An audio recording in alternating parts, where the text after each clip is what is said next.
Alors Patrick, j'aimerais vous poser une question qui sort un peu du champ médical, qui est votre spécialité. Je voudrais vous demander votre avis personnel. Voilà la question.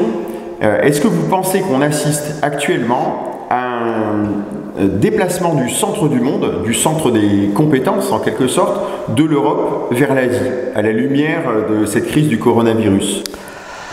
Alors si on se réfère à la crise du coronavirus, oui, on assiste à un... alors je dis oui aujourd'hui, peut-être que demain je dirais non, j'en sais rien. Mais aujourd'hui, il me semble que nous assistons à un transfert du centre de compétences économiques, d'efficacité économique, et même d'efficacité, on va dire, ou de justice humaine, qui passe des démocraties occidentales aux pays, ou à certains pays asiatiques. Vous pensez que dans certains pays asiatiques, les droits de l'homme, les vrais droits de l'homme, c'est-à-dire les droits naturels, sont mieux respectés qu'en France? Quand on regarde la manière dont... alors les droits naturels, il y en a trois: la liberté, la propriété, la personnalité. Ouais. Quand on regarde comment les pays asiatiques comme Singapour, le Japon, Hong Kong, la Corée du Sud, Taïwan ont réagi, on se rend compte que ce sont ces pays qui ont le mieux respecté les droits naturels individuels. Le Japon, par exemple, n'a pas fermé, à ma connaissance, n'a pas fermé les restaurants. Le Hong Kong a très peu fermé. Ils ont fermé des écoles pendant quelques temps. La Corée du Sud a très peu confiné. Donc, ils ont respecté la propriété. Personne n'est allé dire, ils ne sont pas allés dire aux gens, je te ferme ton restaurant, je te ferme ta salle de sport, parce que moi j'ai décidé. Il n'y a pas eu de coercition. Il n'y a pas eu de tout ça. La propriété a été respectée. La liberté et la responsabilité ont été respectées. C'est-à-dire que ceux qu'il fallait protéger, c'est les personnes à risque. Tout le monde est d'accord pour ça. Mais une personne qui n'est pas à risque, qui a toutes ses capacités intellectuelles, si elle décide qu'elle va manger au restaurant en prenant ses gestes barrières, elle y va. C'est la responsabilité individuelle et personnelle. Et la liberté a été respectée, la propriété a été respectée, donc puis les personnes ont été respectées, ils n'ont pas été traités comme des enfants. Donc, ces pays-là ont été beaucoup plus performants que nous, ce qui veut dire que la démocratie que nous vivons est un modèle, on se réfère toujours à Churchill qui est le pire des modèles à l'exception de tous les autres, mais c'est un modèle qui marque ses limites en fait. Parce que finalement la démocratie c'est juste une technique de choix du gouvernement. C'est une technique, voilà, c'est comment choisir son gouvernement, c'est une technique, mais en fait la démocratie, elle donne un pouvoir absolu à une majorité électorale, point final, c'est tout. Cette majorité électorale peut, et c'est souvent le cas, ne respecte toujours pas les droits naturels individuels. Cette majorité électorale fait ce qu'elle a envie. Et elle impose aux autres ce qu'elle a envie. Donc on peut avoir des pays que l'on qualifie d'autoritaires qui respectent mieux les droits naturels. En fait, dans nos pays, on pourrait parler parfois de tyrannie de la majorité. Dictature de la majorité. Dictature de la majorité. Oui, c'est le thème qui est souvent utilisé, dictature de la majorité, oui. C'est-à-dire qu'en fait, on pourrait même imaginer des candidats aux élections qui expliqueraient qu'en fédérant 51% des électeurs, on pourrait piller les 49% d'autres. Ben, c'est ce qui se fait. C'est ce qui se fait en fait. C'est ce qui se fait. C'est ce qu'on appelle la spoliation légale, c'est-à-dire comment prendre de l'argent légalement à quelqu'un pour le donner à quelqu'un d'autre en échange de voix, par exemple. D'accord. Et donc, pour en revenir à ce qui se passe en Asie, c'est vrai que nous, en tant qu'Européens, nous sommes parfois un petit peu décontenancés par le fait que ces pays qui sont formellement des démocraties sont quand même avec des modes de gouvernement un peu plus autoritaires que les nôtres et pourtant il semble que les droits des individus sont mieux respectés. Cela dit, Taïwan ou la Corée du Sud sont d'authentiques démocraties, même au sens occidental. Hein. Ils respectent beaucoup plus les individus, mais ce sont d'authentiques démocraties au sens occidental. Il ne faut pas sous-estimer la capacité, on va dire, démocratique de ces pays-là. Ce n'est pas parce qu'ils sont en Asie qu'ils sont tout le temps autoritaires. Donc ces pays sont vraiment des pays libres. Et quand on regarde d'ailleurs le classement de la liberté économique sur Heritage Foundation, ces pays-là sont devant nous. D'accord, ils sont mieux classés que nous. Ils sont mieux classés que nous.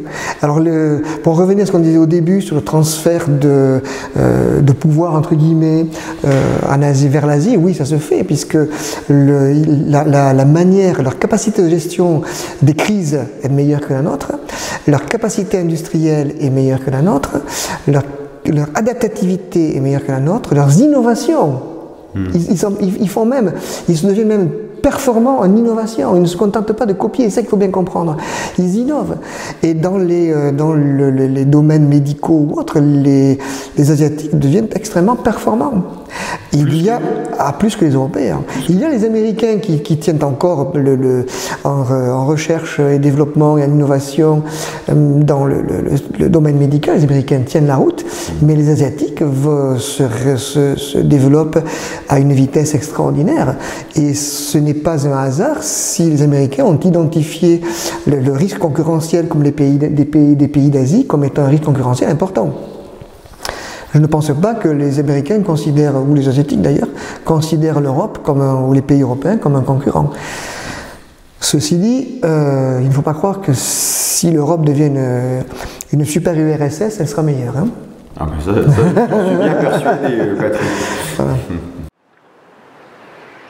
Il y a une chose importante à dire, ouais. C'est que les Européens, pays européens n'ont pas écouté les pays asiatiques. Ils n'ont pas écouté les Chinois quand les Chinois leur ont dit « elle arrive ». Ils n'ont pas écouté et ils n'ont pas regardé… Je vais poser une question à ce sujet. Voilà, ils n'ont pas regardé le Taïwan, comment ils avaient réagi. Ils n'ont pas regardé. Ils sont toujours considérés comme ailleurs. Taïwan, quand l'épidémie est arrivée, tout de suite Taïwan a pris des mesures. Et Taïwan, ils sont pas restés dans les poches. Hein. Ouais. Ils ont pris les gens qui étaient allés en Chine dans les 14 jours avant le déclenchement de l'alerte et ils les ont retrouvés pour les tester. Ils sont allés à la chasse au cas. Ça, c'est pas fait. Les Français, ils ont entendu. En fait, ils ont été actifs. Ils ont été actifs, voilà. Et on avait du temps pour regarder ce qui se faisait à Taïwan. Et on avait du temps pour regarder ce qui s'était fait en Corée du Sud ou au Singapour. On avait du temps, on pouvait le faire, ça. Est-ce que vous pensez, Patrick, que le gouvernement français a manqué d'humilité ? Ah oui, quand il manquait d'humilité, parce que ce sont des gens, on a vraiment l'impression, on peut se tromper, ça c'est pas un problème, ouais. On peut se tromper. Mais quand les informations arrivent, on ne s'adapte pas. Et quand on maintient dans l'erreur, ça devient une faute. Et le gouvernement français, il suffit d'écouter Emmanuel Macron dimanche dernier, c'était de l'autosatisfaction. Il ne se remet jamais en cause, il manque totalement d'humilité. Et je pense que les Français auraient très très bien compris que si le gouvernement avait dit, bon, on ne disposait pas de toutes les informations, ce qui est vrai, on s'est trompé, ce qui est vrai aussi, maintenant on va repartir du bon pied. Mais c'est pas du tout ce qui s'est fait, et ça ils pouvaient le faire. L'épidémie a commencé le 31 décembre, l'alerte chinoise, nous sommes aujourd'hui le 17 ou 18 juin, et le mode de fonctionnement de l'État français n'a pas changé, ils n'ont jamais… Donc en fait ce manque d'humilité, il aurait pour conséquence de s'interdire de s'inspirer des bonnes pratiques des autres pays. Absolument, parce que nous avons… alors je ne sais pas si… Par incapacité de se remettre en question, en quelque sorte. Incapacité totale de se mettre en question. On peut prendre un exemple, par exemple. On a su relativement tôt qu'au départ, on pensait que les enfants étaient contagieux, pas forcément symptomatiques, mais contagieux. Mais on s'est rendu compte assez tôt que les enfants n'étaient peu malades et pas ou peu contaminants. Par contre, à ce moment-là, on pouvait très très bien décider que, étant donné que les enfants ne sont pas contagieux, pas contaminants, ou peu, on pouvait réouvrir normalement les écoles. Bah oui. À moins en dessous de 10 ans ou 15 ans, 10 ans surtout, on peut réouvrir les écoles normalement. Au lieu de ça, ils nous ont pondu 63 pages inapplicables. Inapplicables, tout à fait. Ça tient, jamais ils se remettent en cause, ces gens-là, jamais. Ouais. Et puis surtout, pour utiliser une expression imagée, on peut dire qu'ils ne jouent pas leur peau. C'est-à-dire qu'ils ne subissent pas les conséquences des décisions qu'ils prennent. Ils ne subissent pas les conséquences des décisions qu'ils prennent. Et là, ils ont complètement cassé l'économie française. Ils ont cassé l'économie française, mais ils ont surtout cassé le secteur marchand. Oui, c'est ça. Le secteur marchand. Nous étions déjà un pays qui était particulier parmi les pays occidentaux, puisque nous avons un État qui représente 56% du PIB en dépenses publiques.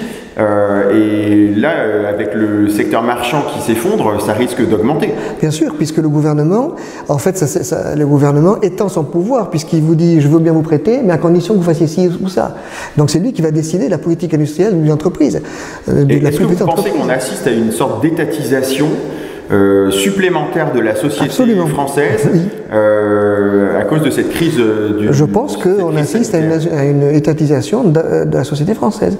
Le secteur marchand qui avait encore une certaine autonomie ou une petite autonomie est un secteur qui va perdre cette autonomie et va se retrouver très dépendant de l'État et surtout très dépendant des desiderata de l'État. Donc en fait, on est en train de passer dans un mode d'économie planifiée, quoi. Nous étions dans une économie planifiée et nous allons nous passons dans une économie planifiée. C'est ce qu'il a dit d'ailleurs, Emmanuel Macron, puisqu'il parle de plan.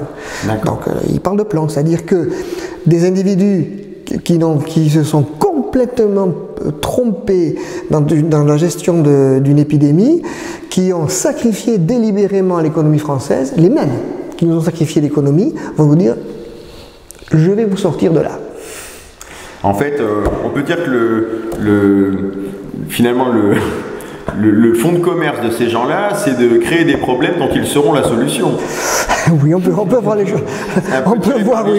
On peut voir les choses comme ça, c'est ça. Je vous ai mis dans la difficulté, mais vous inquiétez pas, je vais vous sortir de la difficulté. Oui, c'est un petit peu ça. Et est-ce qu'à votre connaissance, il y a déjà eu des exemples probants, des exemples qui seraient des succès d'économie planifiée? Non. Ça n'est jamais arrivé? Non. Bon. Donc on est dans de beaux draps en quelque sorte. Oui, oui, on est dans de beaux draps. Oui, c'est vrai. Je ne connais pas d'épidémie planifiée parce que de toute façon, les planificateurs ne peuvent pas disposer de toutes les informations, de toute la réactivité nécessaire pour pouvoir adapter une politique, on va dire, marchande, industrielle, innovatrice et tout ça. Ils ne peuvent pas le faire. La planification, ça tue l'innovation. Cette innovation, si on se réfère à cette épidémie, la gestion de cette épidémie est extrêmement planifiée. C'était autorité centrale, décret ou ordre, consigne, tout ce qu'on veut, centrale, pam.